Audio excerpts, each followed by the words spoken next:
तो निश्चित रूप से आप उन नायकों में हों। इतिहास आपको इस अर्थ में याद रखेगा कि बुद्ध स्नातकोत्तर महाविद्यालय में पाली की शुरुआत आपके कार्यकाल में और आपके कार्यक्रमों से और आपके प्रयासों से हो रहा है। ऐसे विद्वान प्राचार्य जी को मैं अध्यक्षीय उद्बोधन के लिए मंच पर सादर आमंत्रित करता हूँ। आदरणीय सर आप आएँ और यहाँ पाली की शिक्षा की शुरुआत के नायकों में आपको गिना जा रहा है। आपके आशीर्वचन और उद्बोधन के लिए हम सब लालायित है सर। अभूतपूर्व कार्यक्रम मैं कहूँगा, अभूतपूर्व कार्यक्रम के आयोजक हैं। सर्वप्रथम आपने मुझसे बताया कि एक सेमिनार कर रहे हैं, तो मुझे बहुत सुखद अनुभूति हुई, मैं बहुत प्रसन्न हुआ। और ख़ास तौर से मैं भगवान बुद्ध का मेरे जीवन में असर रहा है। मैं इस बुद्ध की धरती पर इस कुशीनगर में ही पैदा हुआ और मैंने इस बुद्ध पीजी कॉलेज में भी एडमिशन के लिए प्रयास किया था, लेकिन मैं संयोग से मेरा विश्वविद्यालय में हो गया। लेकिन जब मैं विश्वविद्यालय में प्रवेश लिया तो मुझे गौतम बुद्ध छात्रावास आवंटित हुआ रहने के लिए। मैं 3 छात्रावासों में आवेदन किया था। उसके बाद मैं अपनी पूरी पढ़ाई की, फिर मैं डिफेंस स्टडीज़ में मैं रिसर्च किया। उसके पश्चात मैं कानपुर विश्वविद्यालय में सेवा दी। फिर वहाँ से मैं जब प्राचार्य के लिए मैं आवेदन किया था तो उच्च शिक्षा सेवा आयोग ने मुझे बुद्ध पीजी कॉलेज कुशीनगर में मेरा चयन किया। तो इसलिए मैं कहता हूँ कि भगवान बुद्ध का मेरे जीवन पर बहुत असर है।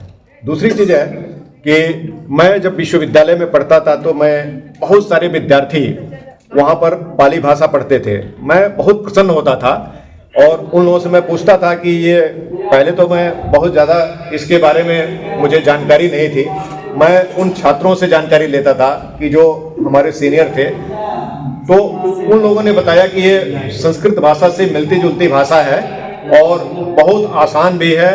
और दूसरी चीज़ है कि चूँकि इसमें भगवान बुद्ध के उपदेश हैं इस भाषा में, और विश्व शांति के लिए और सामाजिक सद्भाव के लिए, एकता के लिए ये बहुत आवश्यक है।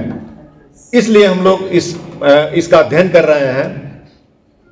फिर जब मैं अपनी पढ़ाई पूरी की और मैं यहाँ से चला गया, और मुझे अभी तक ये नहीं पता था, जब मैं यहाँ कुशीनगर में जब ज्वाइन किया तब मुझे ये पता चला कि विश्वविद्यालय में पाली भाषा बंद हो चुकी है, वहाँ कोई प्रोफेसर नहीं। आखिर ये उदासीनता हुई क्यों जो है हम अपनी जो हमारी बुद्ध की विरासत है और इसको हम भूल गए। हमें ये निश्चित रूप से हमारे जो नीति नियामक हैं, जो पॉलिसी मेकर्स हैं, या जो हमारी सरकार है, उनके उदासीनता के कारण ही ऐसा हुआ होगा। मैं इस चीज को मानता हूं। दूसरी चीज है कि हो सकता है कि हमारे जो समाज के लोग हैं उसमें इसके प्रति उतनी जागरूकता न हुई हो, लेकिन चूंकि शैक्षिक संस्थान जितने भी हैं, जिस तरह से अन्य भाषाओं को महत्व दिया जाता रहा है, मेरा यह मानना है कि पाली भाषा को भी उसी तरह का महत्व दिया जाना चाहिए था, लेकिन नहीं दिया गया। ये भाषाएं जो है हमारे भगवान बुद्ध की विरासत है, जो मैं तो इसको, कुछ लोग कहते हैं कि संस्कृत के तरह से भाषाएं हैं, हिंदी से भाषाएं, लेकिन नहीं, मैं बिल्कुल अलग मानता हूं। हाँ, इतना जरूर मैं कहता हूं कि इस भाषा का अन्य भाषाओं में मिश्रण हुआ है। जैसा कि वीरेंद्र जी ने बताया, मैं नेपाली भाषा का भी कुछ साहित्य में पढ़ रहा था, उसमें भी मैं देख रहा था कि उसमें भी पाली भाषा का मिश्रण है। भोजपुरी भाषा में, मैथिल भाषा में कोई भी ऐसी भाषाएं नहीं है कि जिसमें पाली न मिलती हो। यानी इसका जो है, जो ट्रांसफॉर्मेशन हुआ है, ये बहुत तेजी से हुआ। अब हम लोग प्रयास ये कर रहे हैं कि इस भाषा को हम लोग फिर से पुनर्जीवित करें, और इसको, जैसे भगवान बुद्ध के काल में ये जन जन की भाषा थी, उस समय लोग इसी भाषा का प्रयोग करते थे। संस्कृत या अन्य भाषाएं उस समय, जैसा कि पढ़ने को मिलता है कि थी, लेकिन उसका कोई प्रयोग नहीं करता था।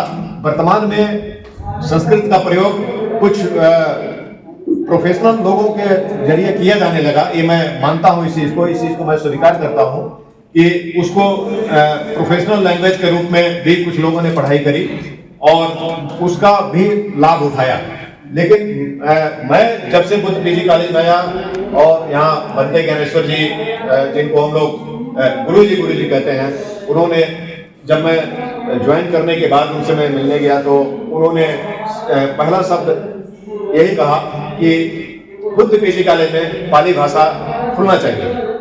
मैंने कहा गुरुजी आपकी इच्छा है तो बिल्कुल मैं इसके लिए 100% प्रयास करूंगा और निश्चित रूप से बुद्ध पीजी कॉलेज में पाली भाषा खुलेगी और इसमें सर्टिफिकेट, डिप्लोमा कोर्स और डिग्री कोर्स तीनों चलाए जाएंगे, तीनों कोर्स चलाए जाएंगे।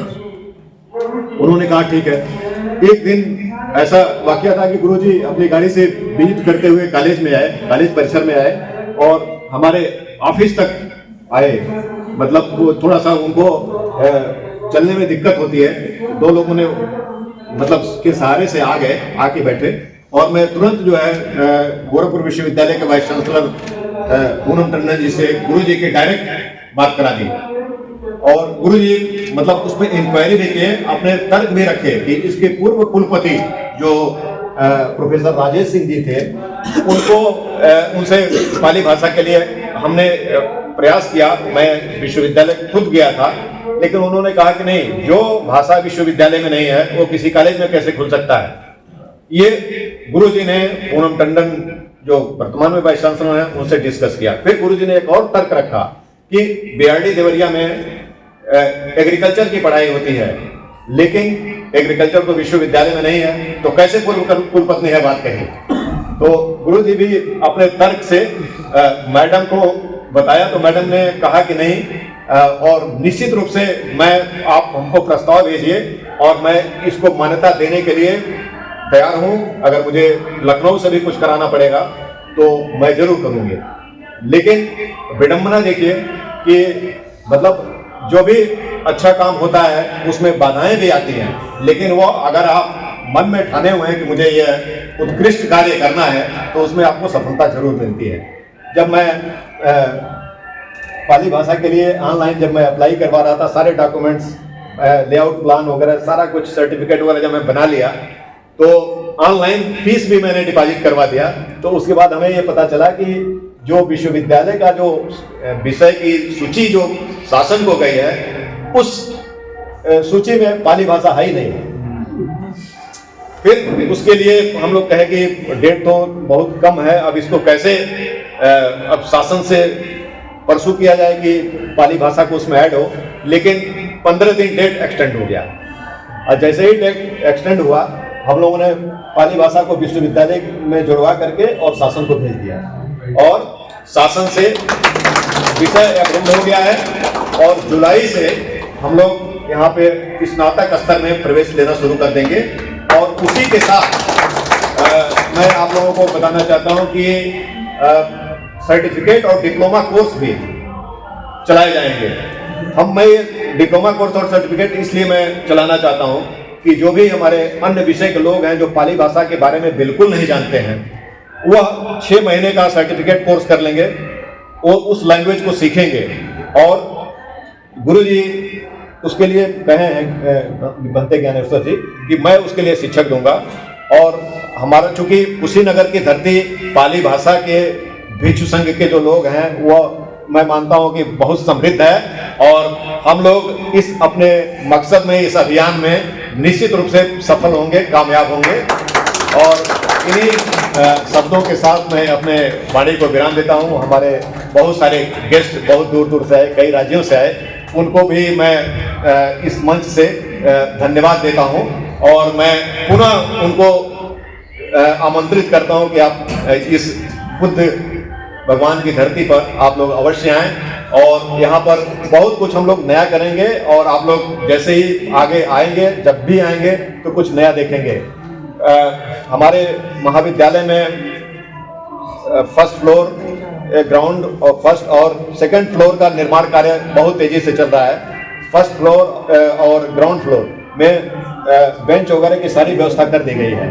अब केवल उसमें क्लास स्टार्ट होना है, उसमें बोर्ड भी लग गए हैं और वायरिंग वगैरह जो भी लाइटिंग की व्यवस्था है वो सारी व्यवस्था कर दी गई है। अब किसी तरह का कोई व्यवधान नहीं है और इन्हीं शब्दों के साथ मैं पुनः आप लोगों से अनुमति लेता हूँ और मैं निगम जी को माइक सौंपता हूँ ताकि वो कार्यक्रम समाप्ति की या इसके जो भी औपचारिक घोषणा होती है वो प्रारंभ करें।